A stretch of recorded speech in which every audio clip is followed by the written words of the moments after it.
Are you stressed, frustrated, and just over all the doom and gloom of the 2020s? Well, newsflash, you can lead a life of happiness, positivity, and gratitude. I'm doing it now, and I'm going to show you how after the break.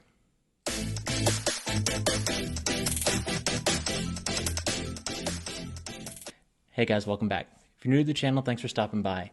I'm David. I'm a blogger with Fit Thinking, and I'm really focused on delivering weekly content around fitness, finance, and overall lifestyle optimization. Today, we're going to talk a little bit about negativity and how we can mitigate that and stay positive on a daily basis. We really have so many reasons to get caught up in the overwhelming negativity of the world today. We have politics, war, climate change, the recession, even just looking at the market as of yesterday, tanking. There's something to be stressed about with everything. Let's not even talk about COVID. What do all these things have in common? We don't have any control over them. They are external factors that are going to happen whether we like it or not, and we can't change that. We get caught up in the news headlines, which are polarizing by design. We're glued to social media. It's something where we pull out our phones and, kind of dive down the rabbit hole and just lose track of time. We look at things that we enjoy and what other people are up to, which is great on its face, but when it comes down to the fact that those people can be negative and internet anonymity really lets people be so vitriolic and just really negative all around, it can really influence how you feel on a daily basis. On top of that, we have people on social media that only show the good parts of life. They only show themselves happy. You don't see or hear about, how that person had an argument or a fight with their spouse the night prior, or the fact that they're so exhausted because they've been working late at a job they don't like. No, they show you the good stuff, which is inherent to the platform. You want to put your best foot forward. You want to show your best face and let people know you're good, you're happy. The side effect of that is the viewer thinking, why am I not that happy? Why am I not happy all the time? And kind of digging in and thinking there's something wrong with themselves. We also chase the next best thing all the time. Got a question for you. How often do you stop and really think about all the good that you have in life? And I mean, really think about that. I think focusing on the positive is really a huge area of opportunity for people today. We're so focused on that next best thing that we forget to appreciate what we have in front of us, whether that be friends, family. How often have you told people that you appreciate them, that you care about them, that they add value to your life? What about the things that you have, the TV, the guitars, whatever that may be? How satisfied are you with those? Or are you chasing the next best thing? And if you are, that's marketing at work. That's how it's supposed to work. It makes you want the next best thing and to feel like what you have today is not good enough and that the next best thing is going to be better, make you that much happier, make you that much more successful, make you that much more popular. Take your phone. Every 2 years, so many people are just on a cadence of every single 2 years. Re-up. You just paid the phone off after 2 years, like they have a 2-year plan. And then you go right back into debt, owing someone some money for something when, is it really that much better? Does it perform that much better? Does it perform $800, $900, $1,200 better when you're browsing Reddit, when you're looking at Instagram, when you're looking at Snapchat? In some cases it may be, but for the bulk of them, I'd probably argue that it's probably not worth it to do that every 2 years to take that amount of money and feel like you need to get the next best technology. Or even the iPad you have that's 3 years old. I've got this guy. Look at that. Cracked. Nasty. Not good. It works. I really don't feel like paying $120 to get the screen repaired. Thought about doing it myself, but ultimately it still does what it needs to do. And it's not a big deal. But a lot of people also chase the iPad every year. That's, I think, honestly, every year when Apple has their conferences and they say, we got the new hot product, and everybody's like, oh my God, take my money. Cue the fry meme here. Is it really necessary? And so I think that's where we're at with appreciating what you have, and that can be a challenge today. But what if you removed the stimulus for all that? What if you took away the temptation or the reason that you're thinking that what you have isn't enough? If you stopped seeing all the ads and the YouTube videos showcasing the latest and greatest, would you really even think about, or would it cross your mind that what you have isn't good enough today? What about the family and friends? Like I said, how often do you tell them you appreciate them? Their friendship and the value they bring to your life? What about the fact that you hopefully have a roof over your head, running water and electricity? You certainly have the internet to be watching this today. It's all about perspective, right? There are countries in the world that don't have what we do. They don't have internet, which is exactly why Starlink is such a big deal. It can provide global internet to the world. We have running water. We have housing. We have all of the things that we need. We don't need to stress about where we're getting our next meal. Even in our country, in a lot of places, there are resources to where people can get food if they need it. So it's important to just remember how bad it could be and think, I'm thankful for what I have today, even if it's not everything that I want. It certainly is everything that I need right now, and trying to keep your head positive with that. So this kind of brings me into a transition into Stoicism. You've probably heard of it. I'm a big advocate for it. I recently read the Beginner's Guide on Stoicism, or the Beginner's Guide to Stoicism. Really great book. I'll put a link to that in the description here. But really, it covers the basics of what is Stoicism. And a lot of people think that being Stoic means that you're flat, you're boring, you have no emotion, you have nothing really to you. You're just kind of, flat. It's not the case. What Stoicism really dictates is that you don't let your emotion lead you. You don't let it drive you to where you're going. You understand it, you appreciate it, but when it comes to making decisions, you step back and you think logically and you calculate.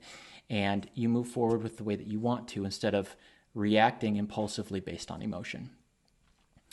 So, to put it simply, the idea behind Stoicism is that you focus your energy on the things that you can control directly. Everything else is just going to happen. You control how you react, so control it. Promise, if you were to adopt this and really take a step back and think and reflect every night and think, what could I have done better in each situation? You progressively get better and better. You're going to feel a degree of freedom that you haven't felt before. You're going to feel control over your emotions, control over your life, and you will feel satisfied with what you have and everything that goes on around you because you realize you control the thing that's most important, and that's how you react to those situations. So how do you refocus toward positivity? Can you really do that? I mean, obviously we have all these negative influences. Can you really do that? Yeah, you sure can. So one of my favorite quotes is from Theodore Roosevelt, and it is that comparison is the thief of joy. And I think this is so true. When it comes to comparing ourselves to someone else or something else, it makes us wonder if what we have is good enough, especially if that person is more successful or that other thing is nicer or more expensive or whatever that may be. For me, I learned several years ago the terrifying possibilities that actually lie in store for me down the road as far as health goes. My mom passed away a few years ago, and I found out that I have a very strong likelihood of getting the same thing that she did, and she died way too young.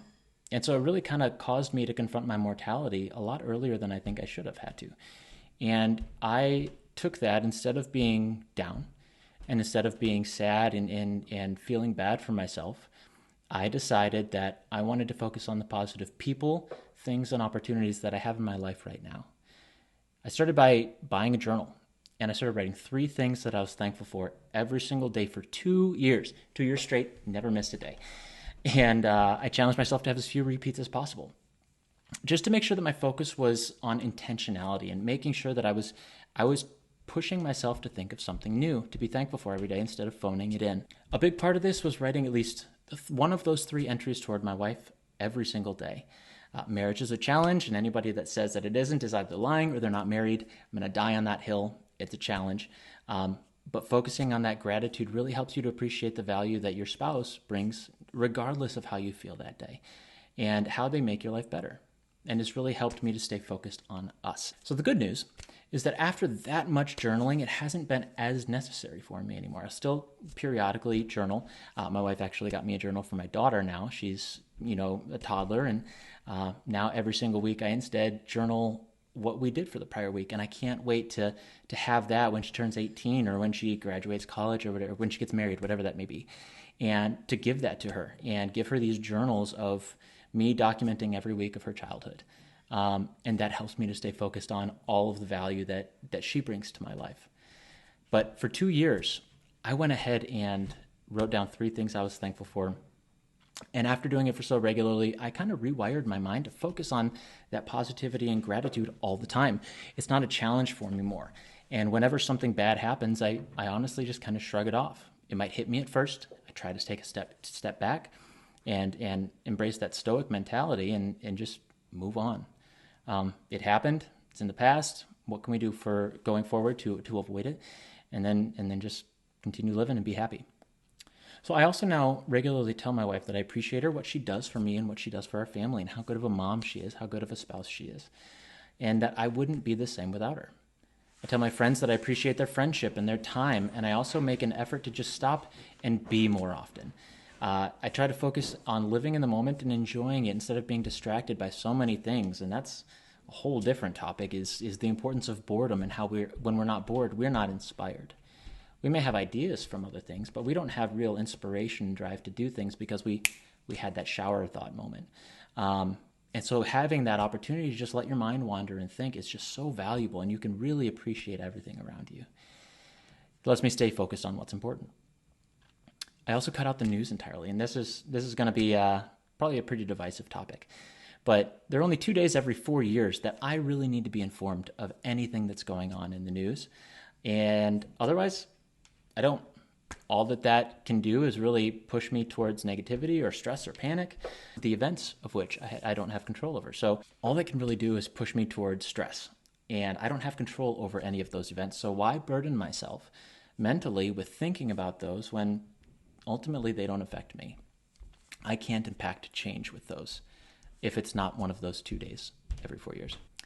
It's really actually shocking how much happier I've been just removing the news ever since that happened. Seriously. There have been so few instances where I've had to really step back and try to be positive because the majority of the negative influences were involved in me looking at political and government news and all of these things with COVID and all that. It was a disaster. Removing that has been wonderful. So the change in my mindset toward positivity really has been life-changing. I wake up every single day, grateful for the people, opportunities, and the possessions that I have in my life, because every single one of them is intentional. Every single one of them brings value. How can you do this for yourself? I've got 5 recommendations to get you started. First one, pick up a journal and write down 3 things you're thankful for every day, no repeats, and don't miss a day. If you miss a day, fine, pick it up the next day, but make sure you build that routine and build that habit so you're always thinking of something new that you can appreciate. 2, stop reading and watching the news. Stay informed on your hobbies, but leave that mainstream nonsense behind. I'm still on Reddit. I still look at the PlayStation 5 and games and financial independence subreddits, but I don't look at all the nonsense, and I don't let myself get lost in scrolling. I filter to new. I see the new things that came since the day prior. If it's interesting, I read it, and then I move on. 3, hold yourself accountable. When you make a mistake, own it and improve, reflect, see what you can do better, and then celebrate the next time when you do succeed, when you don't fall short, or when you don't make that same mistake. Number 4, actively focus on the good things you have in your life every single day. Tell someone close to you that you appreciate them, and you'll both feel great. That person will be beaming. You'll feel great because you made them feel good, and you got to share how good you feel about them. And then lastly, number 5, when things just suck and you find yourself feeling overwhelmed with negativity, which will happen, definitely will happen, don't beat yourself up. It's okay. Pause, take a deep breath, and remember that there's always something to be thankful for. And when you take that step back and you think, you realize that the world's still spinning. We're space dust on a space rock hurtling through space at unimaginable speeds. My little problems are pretty insignificant, and it helps to stay grounded. And what do you have? House, water, people around you that care about you. Life's good. All right, guys, so that's it. I'll be putting out one of these really every week, catching up with my articles, and then putting one out in tandem with my articles on fitthinking.com. So if you like this, please hop over to that site. I got some great resources. Some financial independence calculators are going to be coming. I've got calculators for macros and fitness-related stuff. Really putting out articles on anything and everything is if I feel like it brings value. So that's my goal there. Let me know if you like this. Let me know if you didn't. If you did, certainly subscribe and click like, and it'll help me out. But I plan on staying with this for quite a while. So let me know what you think. All right. See you next time.